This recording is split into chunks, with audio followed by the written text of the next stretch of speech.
दोस्तों नमस्कार। मैं doctor R C Sharma Desire University से डेली हम लाइव शो जो 3 सवा 3 के करीब हमारा आता है, डेली हम आ रहे हैं, जिसके अंदर हम एस्ट्रोलॉजी के नए नए टॉपिक लेके आते हैं। जो हमारा प्रोग्राम आओ ज्योतिष सीखे के अंतर्गत ये हम सब आपको टेलीकास्ट कर रहे हैं। जो हम हॉट नो इंडिया टीवी और डिवाइन मोस्ट के चैनलों के लिए ये विशेष उपहार के तौर पर ये चीज हम दे रहे हैं। आज का हमारा टॉपिक 2 टॉपिक है जिसके ऊपर मैंने आपको बताना है। एक है जो कैंसर और दूसरा है जो ऊपर की कसर जिसको हम कहते हैं, या टूना जादू टोना या भूत प्रेत आदि का जो वहम होता है या एक्चुअल होता है, ये कैसे ये चीजें रिलेट करती हैं। पहला आज का टॉपिक है मेरा कैंसर।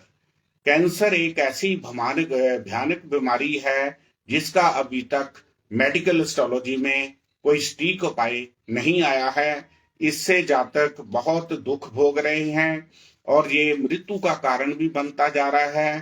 कई लोगों की कीमोथेरेपी होकर बच जाते हैं। लेकिन ये चीजें एस्ट्रोलॉजी के अंदर हम बच्चा जब जन्म लेता है तभी हम इसको देख सकते हैं कि इस बच्चे को कैंसर हो सकता है या होगा तो कब होगा, कब इसकी एक्टिवेशन होगी, किस बॉडी पार्ट में ये कैंसर होगा। ये सारी विधि एस्ट्रोलॉजी के अंदर मौजूद है।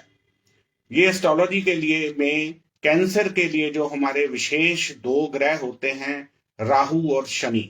जिन जातकों की कुंडली में राहु शनि इकट्ठे एक ही घर में बैठे हो या उनका दृष्टि संबंध बनता हो तो जातक को कैंसर हो सकता है। क्योंकि ये हम इजीली देख सकते हैं। ये 2 ही बेसिक होते हैं। ये खासकर जन्म कुंडली के अंदर लगन होता है हमारा शरीर। 6वें घर में जो हमारा रोग होता है ये रोग रूप धारण कर लेता है। 8वां घर जो होता है ये हमारा मृत्यु का होता है। ये तीनों घरों में राहु शनि की युति जो होती है बहुत ही घातक होती है। जिसकी कुंडली में भी राहु शनि इकट्ठे किसी भी घर में पड़े हों या राहु शनि का दृष्टि संबंध बनता हो तो ये पहला कारण कैंसर होने का संकेत होता है एस्ट्रोलॉजी के अंदर। दूसरा है कि जब ये राहु या शनि की हमें दिशा लगेगी तो ये इंडिकेशन होती है कि ये जो रोग है, भयानक रोग है, ये आपकी बॉडी के अंदर डेवलप होना शुरू हो जाता है। तीसरा है कि ये कब होगा और किस बॉडी पार्ट में होगा, इसके लिए हमारा गोचर का संबंध होता है।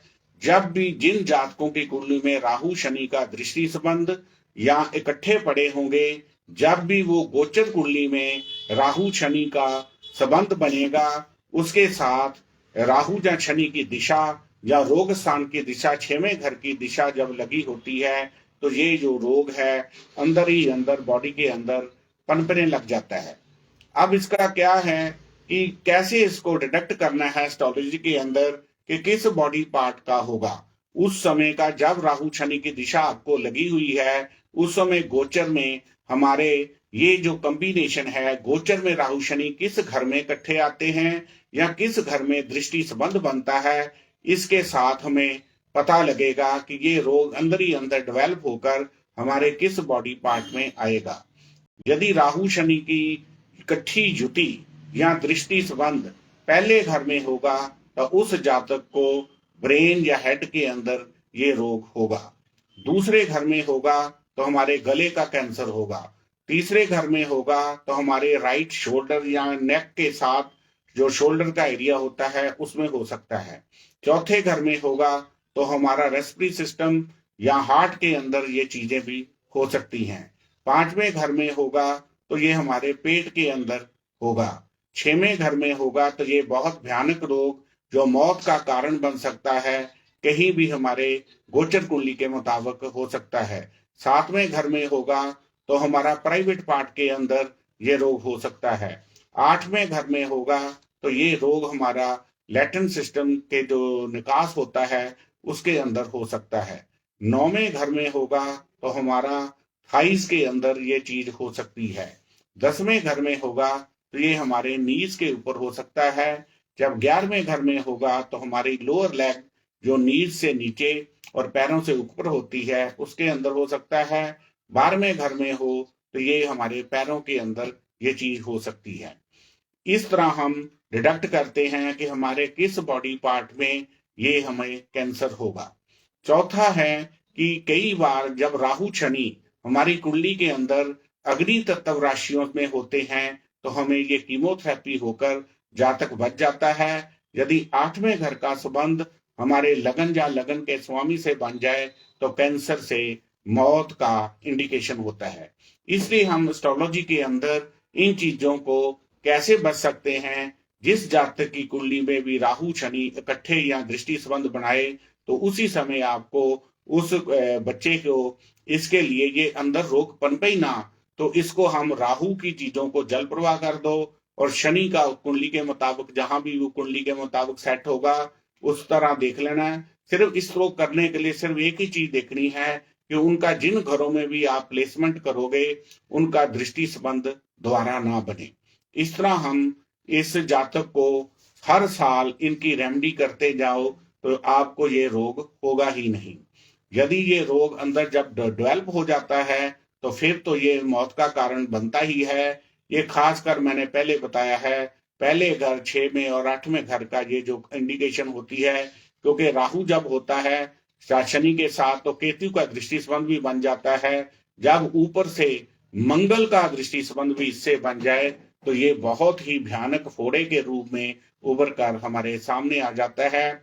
अभी तक मेडिकल साइंस के पास इसका कोई ट्रीटमेंट नहीं है। जिन जातकों की कुंडली में भी ऐसा इंडिकेशन आपको लगे, परमात्मा करे ये भयानक आपको रोग ना लगे, लेकिन यदि आप हर साल राहु शनि की रेमेडी करते जाओगे या उनका दृष्टि संबंध हम तोड़ेंगे इकट्ठे जो बैठे हैं तो आपको ये रोग हो ही नहीं सकता। जब चीज हो जाए तो उसको ट्रीट करना मुश्किल है।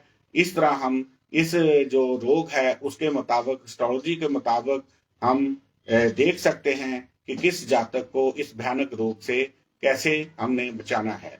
अब ये तो सिस्टम है, यदि आपको इसमें कोई टेक्निकली चीजें देखने में आए तो आप हमें कांटेक्ट कर सकते हैं, हमारे चैनल को कांटेक्ट कर सकते हैं, या आप अपनी कुंडली का एनालिसिस हमसे करवा के इस भयानक रोग से छुटकारा कर सकते हैं। यदि अंदर हो रहा है उसको रोका जा सकता है, यदि ये बिल्कुल डेवलप हो गया तो फिर इसको रोकना मुश्किल होता है।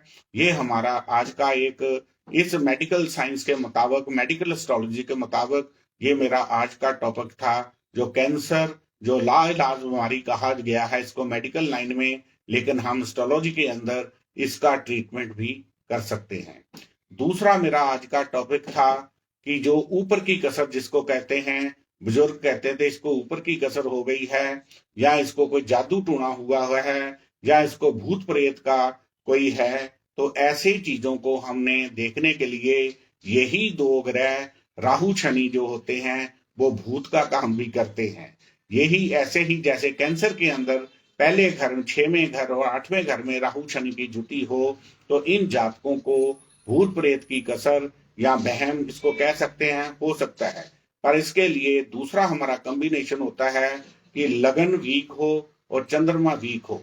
जब ये दोनों ग्रह वीक हो जाते हैं तो इन जातकों को ये कसर होने की संभावना अधिक होती है।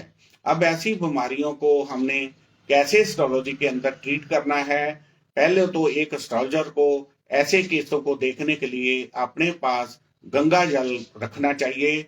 इन केसों के अंदर जब आप उस जातक को गंगा जल का छिट्टा दोगे तो ये गंगा जल जो होता है उसके ऊपर तेजाब का काम करेगा। यदि वो यहाँ से भागता है तो उसको ये कसर है। यदि गंगा जल से उसको ना कोई असर होए तो फिर उसको वहम है, उसके लगन को पावर और चंद्रमा को पावर हम दे दें, या ब्रह्मा विष्णु महेश का हम जिक्र हमेशा करते आ रहे हैं, वो लॉकेट उसको धारण करा दोगे तो उसको ये इसी चीज से बचाया जा सकता है। अब ये है कि जो मान लो कि उसको ये रोग है ही है तो उसको हमने 5 सिम्टम है जिसको देखकर हम उन्हें बता सकते हैं।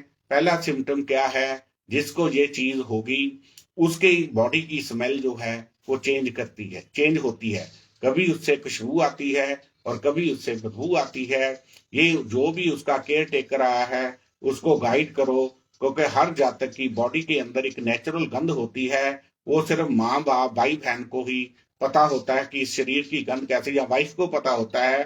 तो उसको देखो कि 5-6 दिन उसके चीजों को चेक करें, या उसके कपड़ों से भी, इससे प्राइवेट जो हम कपड़े पहनते हैं, बनैन अंडरवियर वगैरह, उनसे भी इन चीजों को चेक किया जा सकता है।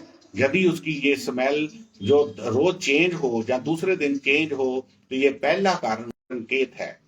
दूसरा है कि उस जातक को रात को स्वप्न में डर लगता है, या कोई ना कोई चीख मारता है, जिसको हम एस्ट्रोलॉजी की भाषा में या आम भाषा कहेंगे कि उस जातक के शरीर के ऊपर दबाव पड़ता।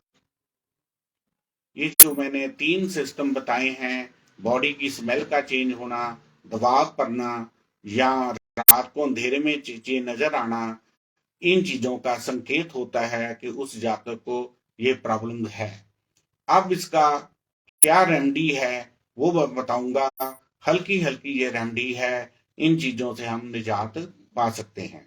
यदि ये कन्फर्म हो जाए कि उसको ये प्रॉब्लम है, सबसे पहले तो आप घर में एक उपाय सब लेडीज जो है करती हैं। घर में जो आटा गूंद कर रखते हैं, तो रात को जो खाना खाने के बाद जो आटा बचता है, उसको लेडीज जो पेड़ा बना के फ्रिज में अपने रख देते हैं कि सुबह बच्चों को रोटी देनी है। सबसे पहले तो उस घर में जिसको ये प्रॉब्लम है, वो पेड़े को रखना बंद करे, क्योंकि जो पेड़ा होता है, जो हमारा किसी का भी संस्कार करते हैं तो उसको पिंडदान जब कराते हैं तो पेड़े के रूप में होता है। जो भी अतृप्त आत्माएं होती हैं, वो पेड़े को देखो पिंडदान के रूप में देखकर भी वहां वास करने लग जाती हैं। इसलिए जिस घर में भी किसी जातक को ऐसी प्रॉब्लम हो, तो उनको कहें कि रात को जो आटे का पेड़ा है वो बिल्कुल ना रखे। दूसरा है कि शिव जी जो हैं वे शमशान घाट के देवता हैं। शिव जी के मंत्रों का जाप उसके द्वारा कराए, या शिव जी की त्रिशमाला मंत्रों की आती है, उसका जाप भी उस जातक के पास करें। तीसरा है जो मंगल जो हनुमान जी हैं, कहा गया है कि भूत पिशाच निकट नहीं आवे, महावीर जब नाम सुनावे।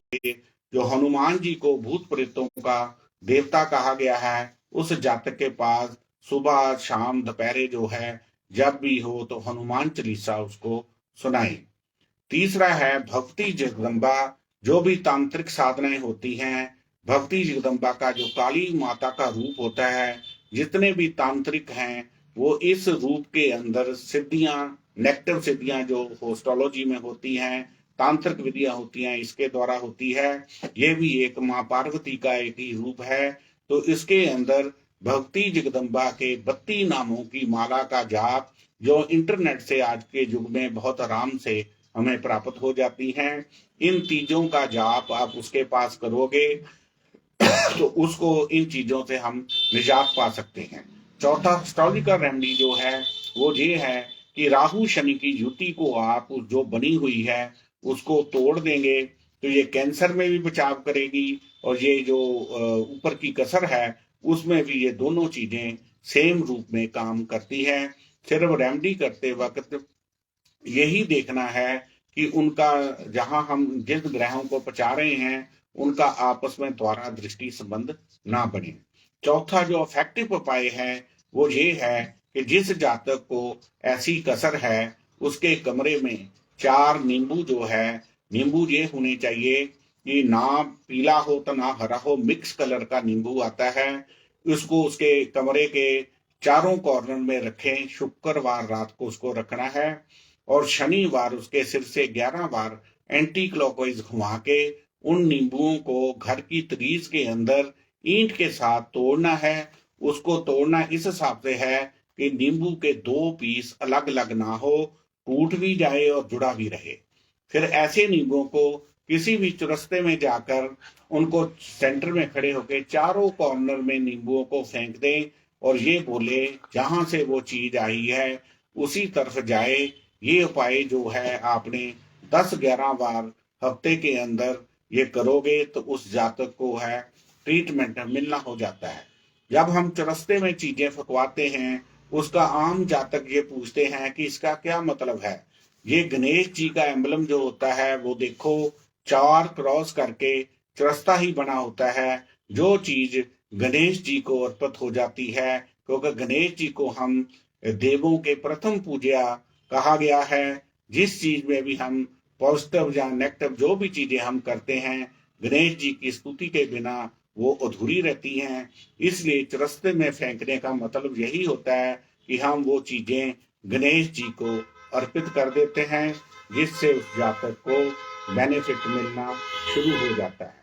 इस तरह ये मेरे आज के 2 टॉपिक थे, जो राहु शनि से इकट्ठे ही लिंक होने से कैंसर जो ऊपर की कसर को इकट्ठा मैंने डील किया है। ये बहुत ही दोनों चीजें ही खतरनाक है। इसके लिए आपको पैसा वेस्ट करने की जरूरत नहीं। एक कैंसर पीड़ित का ट्रीटमेंट करने के लिए हॉस्पिटलों में 10, 20, 50 लाख की ये गेम बन जाती है। जो इस ऐसा जातक जिसमें कॉम्बिनेशन है, आप 1 महीने में 1000 या 500 रुपए में भी इस कैंसर को आप ठीक कर सकते हो। आज के ये मेरे दोनों सब्जेक्ट आपको अच्छे लगे हों तो मेरे चैनल हॉट नॉज इंडिया टीवी और डिवाइन मोक्ष को सपोर्ट करें। कोई इंक्वायरी हो तो इस चैनल को सपोर्ट करें या मेरे को सपोर्ट करें। मैं डेली अपना नंबर देता हूँ। Doctor R C Sharma, Desire University, 97800013, 98888222326। धन्यवाद। Doctor R C Sharma, Desire University, Jalandhar.